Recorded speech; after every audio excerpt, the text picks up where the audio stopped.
Development of the Corvette began in late 1951 as Project Opal and was the brainchild of famed General Motors designer Harley Earl. In January of 1953, the world would get its first glimpse of the Corvette in concept form at the General Motors Motorama Auto Show in New York City. 6 months later, production versions of the Corvette began rolling off the assembly line in Flint, Michigan. However, by the end of the year, production was transplanted to St. Louis. The 300 Corvettes producing during 1953 were all powered by a 3.9-liter inline six-cylinder engine churning out 150 horsepower mated to a two-speed automatic transmission. All of the fiberglass-bodied cars were painted polo white with red interiors and carried a sticker price of $3,490.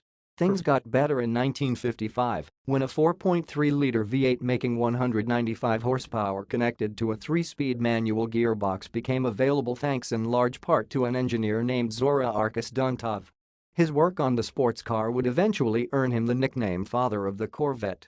Throughout the remainder of its run, the first-gen Corvette became a more credible sports car with the six-cylinder disappearing and a manual transmission becoming standard in 1956. Engine displacement would grow to 4.6 liters to deliver 283 horses and 4-speed manual was offered in 1957.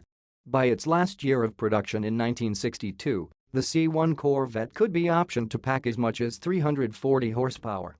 There were some big changes in store for the second-gen Corvette that landed for 1963, including a new Stingray name, coupe body and an independent rear suspension. Traits like a fiberglass body and a standard 5.4-liter V8 engine with 250 horsepower carried over. Customers could spec more potent versions of the engine to make 300, 340 or 360 horsepower. The 1963 model year was the only year the split rear window was available on the coupe and the first to offer a race-focused Z06 option package. Chevrolet ultimately took some Z06s that were gutted, featured massaged suspensions and fitted with monster 7.0-liter engines over to Le Mans and ran them in a variety of other sports car series. Modifications to the C2 Corvette's design, suspension, four-wheel disc brakes and bigger engine options would come online in the years to follow. The range-topping engine option for the C2 Corvette's final year of production in 1967 was the 88 Lyra. While the factory power rating claimed it produced 435 horsepower, actual output of the 7.0-liter was said to be somewhere from 540 to 580 horsepower. Chevy only produced 20 Corvettes with the 88 Lyra power plant that year. The third-gen Chevy Corvette rolled out with all-new exterior sheet metal styled after Mako Shark II concept car and became the first production vehicle to offer T-tops. Carrying over from the previous C2 generation was the chassis and engines. The Stingray, now a single word, name remained affixed to the car through the 1967 model year. At launch, a 5.4-liter small-block V8 was standard, making 300 horsepower, and came standard with a 3-speed manual gearbox. A number of 7.0-liter V8s could also be equipped with power levels ranging from 390 horses up to 430 in the race-only 88 Lyra version. An optionally factory-installed ZR1 racing package also appeared on the Corvette for the first time in 1969, adding a beefier 4-speed transmission, upgraded brakes, specific shocks, springs, anti-roll bars and an aluminum radiator. To keep things hardcore, the ZR1 couldn't be optioned with creature comforts such as power windows, power steering, air conditioning, sound system, or rear window defroster. Visual updates to the Corvette for 1980 included new bumpers, hood and integrated rear spoiler, while air conditioning, power windows and tilting and telescoping steering wheel became standard features. During 1981, production of Chevy's sports cars shifted from St. Louis to Bowling Green, Kentucky, where it continues today. All new from the ground up, the fourth-gen Chevrolet Corvette was originally slated to roll out for 1983 but suffered delays due to parts and quality hiccups. When it eventually arrived as a 1984 model, the C4 Corvette boasted an entirely new chassis for improved handling, a sleeker body design and digital gauge cluster inside. A convertible also returned to the mix in 1986. Thanks to changing emissions standards, engine output during the early years of the C4's lifetime weren't stellar. Base output from its 5.7-liter V8 began at less than spectacular 205 horsepower.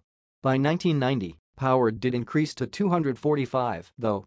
In 1992, entry-level cars got a shot in the arm with the introduction of the second-gen small-block V8 producing a respectable 300 ponies. Available from 1990 to 1995, the ZR1 was developed with the help of Lotus and powered by a 375 horsepower V8 connected to a 6-speed manual transmission. To mark the final year of C4 production, Chevy built 1,000 Grand Sport cars in 1996 with a 330 horsepower engine, a special Admiral Blue with white striped paint job and dual red hash marks on the front left fender. Compared to its predecessor, the C5 Corvette, that hit dealers for 1997 featured a more rigid hydro-formed box frame and transmission now mounted at the rear, helping achieve 50/50 front and rear weight distribution. Motivating base versions of the 1997 Corvette was a 5.7-liter V8 producing 345 horsepower that worked with either a 6-speed manual or 4-speed automatic transmissions. On the tech front, an optional head-up display was made available as an option in 2000. For customers looking for even more performance, Chevy brought a Z06 model to showrooms in 2001. The 5.7-liter engine was tuned to deliver 385 horsepower and paired exclusively with a 6-speed manual. To dial up handling, the Z06 received suspension refinements, bigger tires and brake cooling ducts. Weight was kept in check thanks to lighter wheels, thinner glass, the deletion of some sound-deadening material and titanium exhaust. Visually, the C6 that arrived for 2005 is most easily distinguished from its predecessor with fixed headlights in place of the pop-ups that were a Corvette staple for more than 40 years.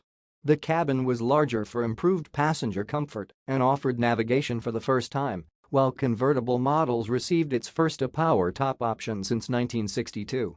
A 6.0-liter V8 making 400 horsepower and 400 pound-feet of torque served as the C6's base power plant in the beginning, connected to either a 6-speed manual or 6-speed automatic gearbox. A 6.2-liter tagged in for 2008 offering 430 horses and 424 pound-feet. Following a one-year hiatus, the Z06 model made a comeback in 2006 equipped with a 7.0-liter V8 delivering 505 horses and 470 pound-feet along with massage chassis components. To reduce weight, the Z06 was based on an aluminum frame instead of steel and an engine cradle constructed from magnesium. To visually set itself apart from standard Vettes, it got a front bumper air inlet, larger carbon fiber front fenders and brake cooling ducts integrated into the wider rear fenders. The C6 generation of the Corvette also included the reintroduction of the ZR1 model in 2009. Internally known at GM as Blue Devil, the Super Vette used a supercharged engine with 638 horsepower, giving it a top speed of 205 miles per hour. The following year, a Grand Sport model was also revitalized with the base 6.2-liter engine pairing up with Z06 chassis components.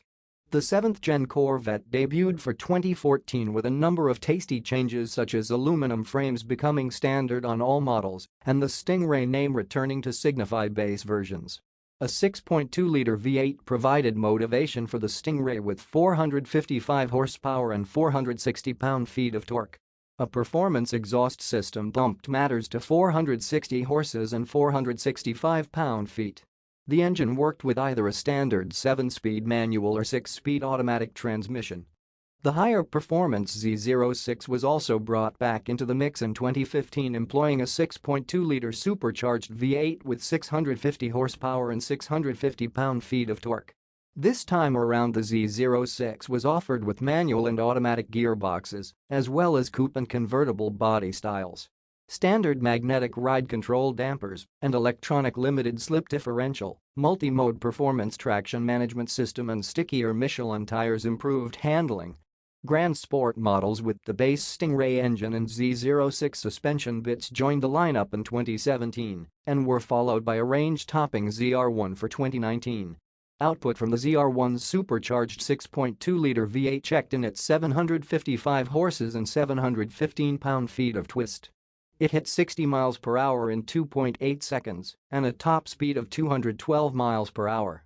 Like the Z06, it offered manual and automatic gearboxes and could be had as a coupe or convertible.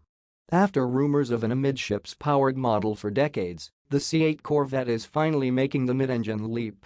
Chevy teased the car by having company officials drive it, a camouflaged prototype, through New York and around the car's Bowling Green, Kentucky manufacturing plant. Then we saw the steering wheel and the Stingray logo, but not much else. It's been a long, drawn-out process, but the future of America's sports car is finally here. It's real, and it's spectacular. Please support my channel by smashing the like button and subscribing to my channel. Thanks for watching.